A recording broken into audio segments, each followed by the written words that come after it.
Brought to you by NBC bearing, भारताची पहिली bearing उत्पादक। लातूर जिल्ह्यातले शेतकरी प्रामुख्याने सोयाबीनची शेती करतात आणि सोयाबीनच्या शेतीमुळे शेतकऱ्यांच्या हातामध्ये चार पैसे पडतात आणि त्यावरच त्यांचं कुटुंब चालत असतं। मात्र यावर्षी आपण जर पाहिलं तर अशा पद्धतीने सोयाबीनची शेती जी आहे ती पूर्णपणे वाया गेलेली आहे। अतिवृष्टीमुळे सोयाबीन जे आहे ते पूर्णपणे काळं पडलेलं आहे, नासाडी झालेली आहे, त्याला बुरशी आलेली आहे। तर लाखो हेक्टर शेतीवर जे आहे ते लातूर जिल्ह्यातल्या आजही पाणी थांबलेलं आहे, त्यामुळे शेतकरी शेतामध्ये चिखलात जाऊन काढणी करू शकत नाही। शेतकरी नेते सदाभाऊ खोत लातूर जिल्ह्याचा दौरा करतायत, नुकसानग्रस्त भागाची पाहणी करतायत। आज ते आपल्या सोबत आहेत, त्यांच्याकडनं जाणून घेणार आहोत। मला सांगा काय परिस्थिती आहे सर, आज तुम्ही पाहणी केलेली आहे, काय स्थिती झाली आहे लातूरची? सातत्यानं गेले 2-3 महिने पाऊस पडत आहे आणि मराठवाड्यामध्ये मोठ्या प्रमाणामध्ये सोयाबीनचं आणि इतरही पिकांचं नुकसान झालेलं आहे। निश्चितच शेतकरी मोठ्या संकटाला आज सामोरे जात आहे।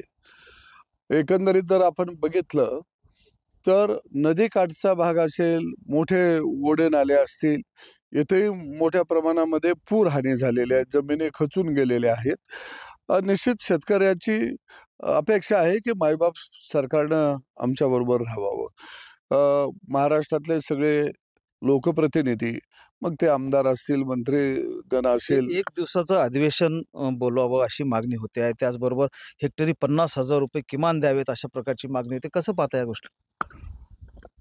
मुख्यमंत्री शेतकऱ्यांच्या बांधावरती गेलेले आहेत। शेतकऱ्याला मदत करण्याची भूमिका आदरणीय मुख्यमंत्री देवाभाऊंची आहे। ते दिल्लीला जाऊन सुद्धा पंतप्रधान यांची भेट घेऊन आलेले आहेत। 2-4 दिवसामध्ये तोही प्रस्ताव आपला मागण्याचा केंद्र सरकारकडे निश्चितपणानं जाईल।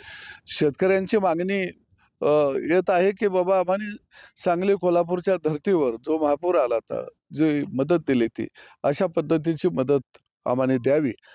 मी आपल्या माध्यमातून आश्वासित करतो की राज्याचे मुख्यमंत्री हे संवेदनशील व्यक्तिमत्व आहे। निश्चितपणानं राज्यातल्या शेतकऱ्याला दिलासादायक अशा पद्धतीची मदत करण्याचा दृष्टिकोन हा सरकारचा आहे, मदत केली जाईल। आपण जर पाहिलं तर नेत्यांचे दौरे नको, आता थेट मदत मिळाली पाहिजे अशी भूमिका शेतकऱ्यांची आहे। आपण पण दौरे करताय, आपल्या दौऱ्याला असेल किंवा अनेक नेते मंडळीच्या दौऱ्याला असेल, कुठेतरी संतप्त प्रतिक्रिया येताना पाहायला मिळतात। बच्चू कडूंनी देखील आपल्यावर टीका केलेली होती आणि आता थेट मदत मिळावी यासाठी आपण सरकारकडे कशा पद्धतीनं ही मागणी लावून धरणार आहात? दिवाळीच्या अगोदर शेतकऱ्यांना मदत मिळाली पाहिजे ही आमची मागणी आहे। मी गेले 2-3 दिवस झालं दौरा करत आहे वेगवेगळ्या विभागामध्ये। निश्चितपणानं ज्या गोष्टी माझ्या निदर्शनाला आल्या, लोकांनी आपल्या भावना व्यक्त केल्या, ते मुख्यमंत्र्यांच्याकडं पाठवल्या जातील किंवा त्यांच्याबरोबर आम्ही या विषयावरती चर्चा करू। एक गोष्ट आहे की टीका टिप्पणी करण्याची कुणावर ही वेळ नाही आहे, ही वेळ शेतकऱ्याला बरोबर घेऊन जाण्याची आहे। माझ्या दौऱ्याला एका ठिकाणी भावना संतप्त शेतकऱ्यांच्या आल्या, कारण हातातोंडाचा घास गेलाय म्हटल्यावर त्या भावना येणं स्वाभाविक आहे। आणि भावना जे ऐकून घेतात, जे आपल्याला समजावून घेतात त्याच्यासमोरच व्यक्त केल्या जातील। जे समजावून घेत नाहीत, जे ऐकून घेत नाहीत, त्यांच्यासमोर शेतकरी कशाला भावना व्यक्त करेल? आणि एक आहे की मी गेले 35 वर्ष शेतकऱ्यांच्या प्रश्नावरती या राज्यामध्ये अनेक आंदोलनं केली, अनेक लढाई लढलो, अनेक गुन्हे अंगावरती घेतले। रस्त्यानं चालत असताना 4-2 काट्याच्या फांजरी आडव्या तिडव्या येत असतात, म्हणून काही रस्त्यानं चालायचं तुमचे मित्र अनेक जे आहेत ते शेतकरी नेते, ते काही शेतकऱ्यांच्या बांधावर नुकसानग्रस्त भागाची पाहणी करताना दिसत नाहीत। पाशा पटेल असतील किंवा अनेक नेते मंडळी असतील। एक आहे की कोण काय करावं हा ज्याचा त्याचा प्रश्न आहे, परंतु माझी नाळ ही मातीशी आहे। मी गावगाड्यातला शेतकऱ्याचा पोरगा आहे। अशा काळामध्ये शेतकऱ्यांच्या सोबतीला राहणं हे निश्चितपणानं मी माझं कर्तव्य समजतो।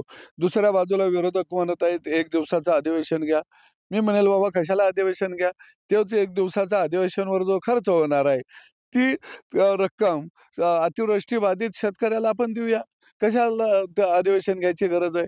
आणि दुसऱ्या बाजूला विरोधक हे खऱ्या अर्थानं यांनी अशा काळामध्ये शेतकऱ्यांच्या बरोबर असायला पाहिजे। हेक्टरी 50,000 रुपये मदत झाली पाहिजे। सगळ्या शेतकऱ्यांची मागणी आहे की आम्हाला हेक्टरी 50,000 रुपयाची मदत करावी.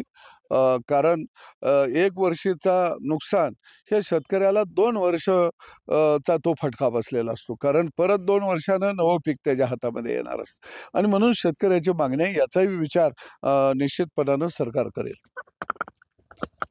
Mahendra Jondhale, TV nine Marathi, Latur. Brought to you by NBC bearing, भारताची पहिली बेअरिंग उत्पादक.